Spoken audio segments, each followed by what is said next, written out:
पिछले दिनों एपीसी हुई है। उस एपीसी में हमने सबको बुलाया था। उसमें जेयूआई भी थी, जमात इस्लामी भी थी, मुस्लिम लीग नून भी थी, उसका अपोजिशन लीडर था, पीपल्स पार्टी के गवर्नर साहब थे।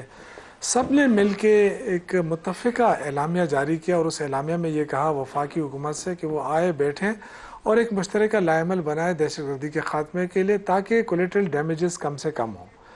अब ये बात गुजरे कई दो हफ्ते तो हो गए हैं, वफाकी हुकूमत की तरफ से कोई रिस्पांस नहीं आ रहा है और मुसलसल ये कह रहे हैं कि जी सूबाई हुकूमत जो है वो दहशत गर्दी को ख़त्म करने में रुकावट बन रही है। कहाँ रुकावट बनी है, कौन सी रुकावट है? लेकिन सिर्फ ये कि चूँकि ये बग़ैर एम्पायर के खेलने के आदी हैं, ये न्यूट्रल एम्पायर को मानते ही नहीं है, ये अपोजिशन को मानते ही नहीं है, न ये अपोजिशन लीडर को मुकर्रर करना जानते हैं। कहते जी अपोजिशन लीडर भी हमारी मर्ज़ी से हो।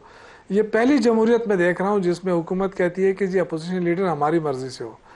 न सेनेट में अपोजिशन लीडर है, न कौमी असम्बली में। तो अब ये सिलसिला इस तरह तो नहीं चल सकता। आप एक पार्टी को कितने दीवार से लगाएंगे, उसके कितने लोगों को अपने जेलों में डाल दिया, लीडर को डाल दिया।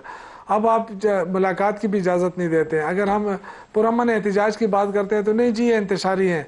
अब अगर यहाँ पे आपसे दहशतगर्दी कंट्रोल नहीं हो रही है और आप क्रॉस बॉर्डर टेररिज्म को नहीं ख़त्म कर सके, तो अब इसमें हमारा क्या कसूर है? हम तो आपको ऑफ़र कर रहे हैं कि आओ बैठे। क्या सुहेल अफरीदी ने पिछले दिनों स्टेटमेंट नहीं दिया है कि हम मिलकर हम चाहते हैं कि दहशतगर्दी को ख़त्म करें? अब इसके अलावा क्या किया जाए? वफाकी वज़रा आए दिन नए नए शोशे छोड़ रहे हैं, कभी धमकियाँ दे रहे हैं, कभी गवर्नर राज लगाने की बात करते हैं, कभी क्या। इससे मामलात को सुधारना मुश्किल है। इनसे देखें मुल्क नहीं चल रहा, ये मान ले। मईशत तबाह हो गई है, 40,000 अरब से ज़्यादा कर्जा ले लिया है, फिर भी IMF की तरफ देख रहे हैं। कब तक IMF की तरफ देखते रहेंगे? ये जो 5,300 अरब रुपए का गबन हुआ है, इसके ज़िम्मेदार कौन है? अभी इससे तवज्जो हटाने के लिए सारे शोशे छोड़े जा रहे हैं। ये जो इस तरह की धमकियों से मैं नहीं समझता कि मुल्क ठीक हो जाएगा या मुल्क में कोई बेहतरी आ सकेगी। आपने 8 फरवरी को जितना मैंडेट चुराना था चुरा लिया। आप उस वक्त भी खैबर पुख्तनख्वा का मैंडेट नहीं चुरा सके, न छीन सके।